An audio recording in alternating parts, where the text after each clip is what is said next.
Throw বিভিন্ন ক্ষেত্রে বিভিন্ন প্রেক্ষাপটে সেন্টেন্সে অবস্থান নেয়। এটি সাধারণত জায়গার ভেতর দিয়ে যাওয়া, মাধ্যম হিসেবে কাজ করা, সময়ের প্রবাহ বোঝানো, বাধা পেরোনো ইত্যাদি ক্ষেত্রে কাজ করে থাকে।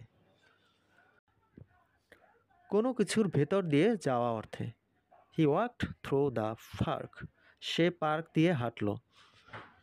কোনো মাধ্যম বা উপায়ের মাধ্যমে কিছু সম্পন্ন হওয়ার অর্থে he got the job through his friend, সে তার বন্ধুর মাধ্যমে চাকরিটি পেয়েছিল।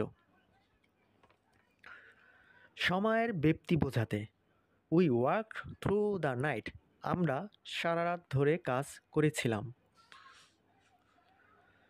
কোনো কিছু শেষ বা সম্পূর্ণ হওয়া বোঝাতে are you through with your homework, তোমার হোমওয়ার্ক কি শেষ? He read the book all the way through, সে বইটি পুরোটা পড়ে শেষ করেছে।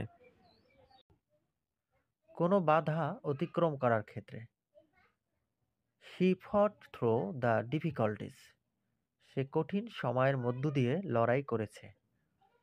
He pushed his way through the crowd, সে ভিড়ের মধ্য দিয়ে পথ করে নিল।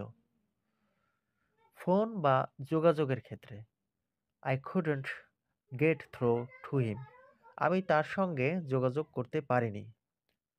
The call didn't go through, কলটি সংযোগ হয়নি।